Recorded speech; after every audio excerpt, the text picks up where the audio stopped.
In question 6, we're shown a curve with equation y equals 5 plus 2x minus x squared, and the line with equation y equals 2. And we can see that they intersect at A and at B, and that's given to us in the question as well, that the curve and the line intersect at those points. So part A was to find the x-coordinates of A and B. So this is fairly straightforward. We just need to substitute in y equals 2 into the equation for the curve.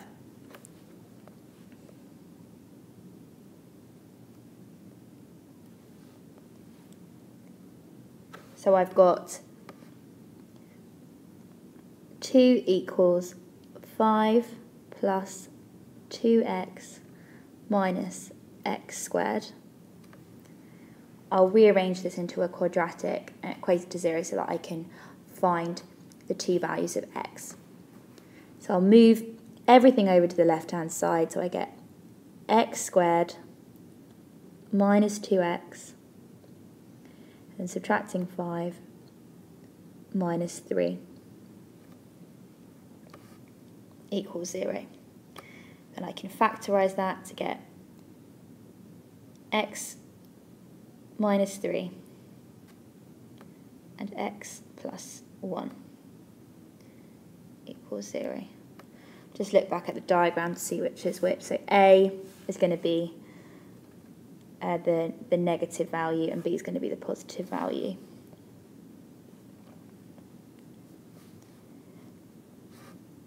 So A, we'd say x equals minus 1, and at B, x equals 3.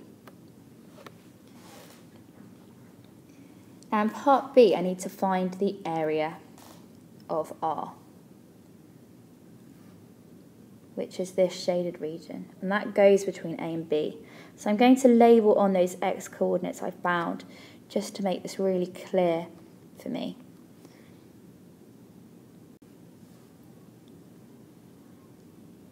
So that is minus 1, and that is 3.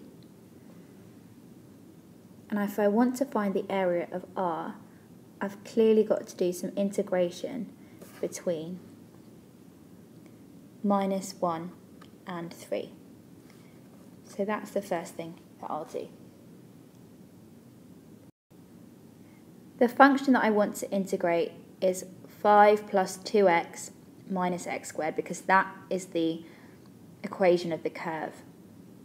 The common mistake is to integrate the quadratic you found in part A. Make sure you don't do that. Think about what you're doing and find the area under this curve here. So you need to use this formula. So we're going to integrate that. And we already said that's between minus 1 and 3. And it's 5 plus 2x minus x squared dx. So as I'm integrating with respect to x, I will be changing the x terms.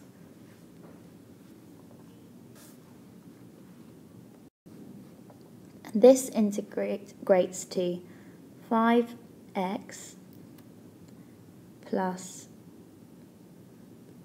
x squared, or 2x squared over 2, minus x cubed over 3.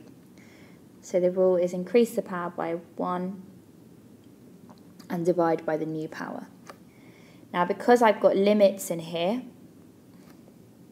I don't need to add a constant of integration, but I need to write it like this. I need to keep those limits in. So I put in the square brackets, and now I put the limits at the end.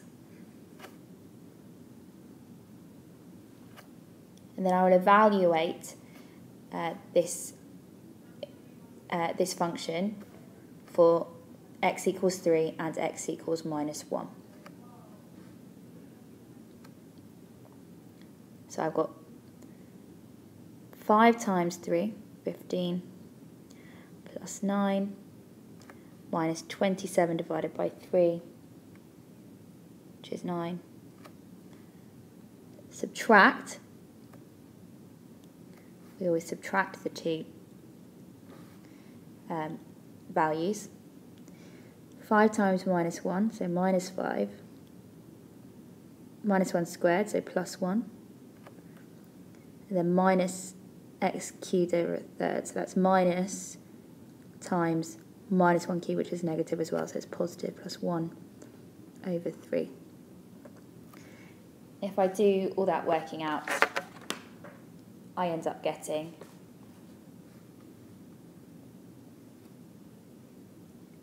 18 and 2/3. Now I'm going to think about what does this area actually represent. And if I look back at the diagram, it is not yet the area R, because this area is everything underneath the curve between minus 1 and 3. So it is all of this. So I've got to get rid of this extra bit here. I need to subtract this from the area in order for me to find out what R is. But this shape is just a rectangle.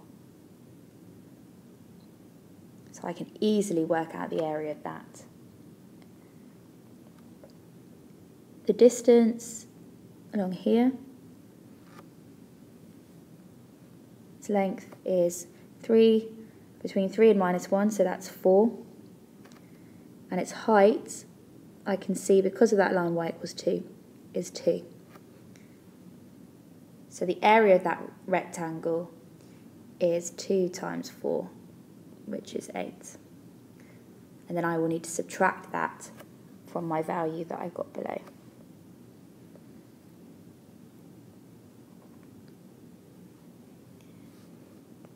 So my final area